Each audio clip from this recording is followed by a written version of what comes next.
An increase. We've seen the Ministry of Defence sending out, or Starmer ordering out, a number of extra helicopters, including Wildcats and a Merlin. They perform slightly different roles, but both of those would be enabled potentially by the presence of RFA Lime Bay, because they can operate, they can land, refuel on its deck. So the message this vessel would send is that the UK is ready to play an increased humanitarian support role. And I think that is a message the government is keen to send. The French are sending an aircraft carrier and 8 frigates. The British are trying to get HMS Dragon out of port and on its way. We just heard from Steve Swinford. He doesn't think that will leave until tomorrow. But now we've learned the Royal Navy is preparing a floating hospital ship to head to the Eastern Mediterranean.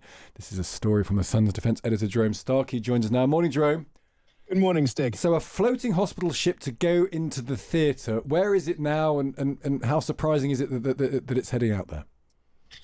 Well, it's currently, RFA, Royal Fleet Auxiliary Lime Bay, and it's currently in Gibraltar, and it's been in Gibraltar since December. This is not a specialist hospital ship. It's actually a landing dock. It's designed for putting troops and tanks on shore in a kind of D-Day style amphibious landing, but it's being kitted out with a Roll 2 field hospital, and it's also got space in its hangar in a crisis to take about 500 people. 500 passengers can sleep on cots inside the ship. So it's really being put on standby for 2 reasons. One is potentially to treat casualties from any conflict as it spreads across the Middle East, but also perhaps more likely to take part in a non-combatant evacuation operation. That's an evacuation of primarily British nationals we'd expect to see were a country, particularly Lebanon, I think, is the one that military planners are looking at, where the conflict has spiraled there. Is it possible, a lot of this is, there's the practical side of things, the operational side of things, then there's the way it looks, and we've heard from a French former diplomat today that, Macron sending the French fleet might not necessarily make that much of a difference, but it looks like he's supporting his allies. The flag is being waved. Could this be a problem if the first ship to get near to the area is a hospital evacuation ship rather than HMS Dragon?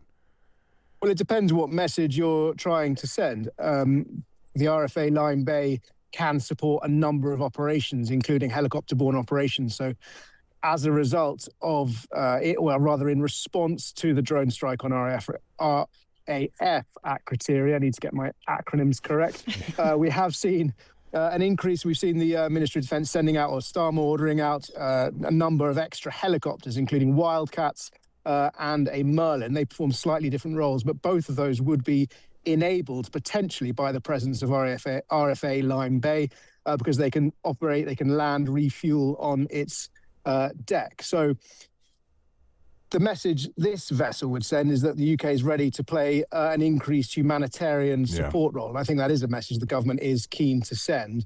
HMS Dragon, the Type 45 destroyer, which is worth pointing out was in dry dock on Monday, the day after that drone strike on Akrotiri. It was still in dry dock. So whilst there's been a lot of criticism of the Navy, I think much of it very fair for not having any major surface competence in the region, the fact is the crew of HMS Dragon are putting in a stellar effort to try and get that ship loaded, armed and ready to sail. And just before you go, Jerome, you speak to a lot of military people. Are they embarrassed about this? And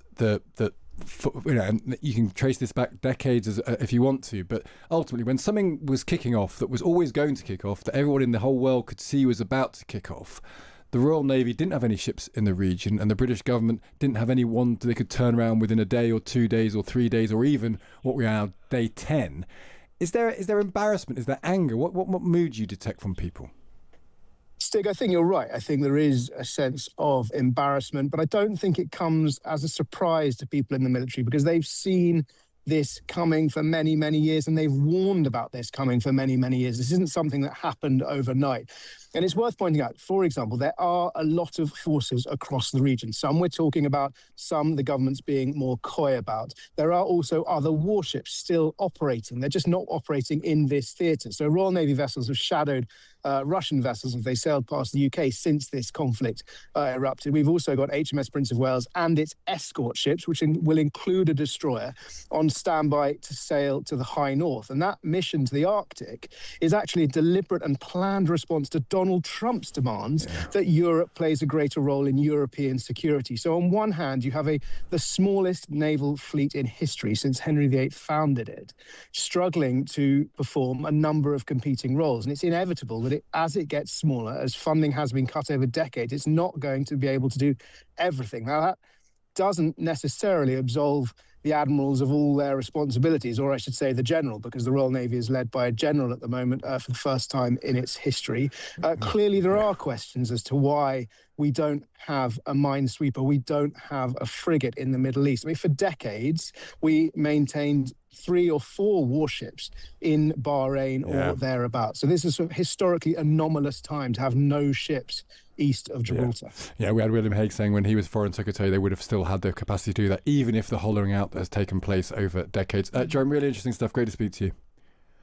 That's Jerome Starkey there. He's the Sun's defence editor. It's such a good overview of where our assets are in the world and what we're committed to and what we can commit to in the future there from Jerome. I think really good to get that kind of broad. Because, if you say we're going to have this small fleet and it's about not repairing it, and a lot of the fleet we've got is old, isn't it? That needs to be turned around, and you can't just suddenly click your fingers and drop them in position. Yeah, it's a very good point. And also politically, even if we wanted to, I mean, in the sense that I increasingly think when you hear Downing Street talking about this war, they are quite pleased to be in the position that they are in, not committed, not really with very much in terms of military capability in the region at all. And, yesterday, Keir Starmer talking about the economics of this, the longer it goes on for, the worse it's going to be, is obviously true. And we've heard it from all of our guests today.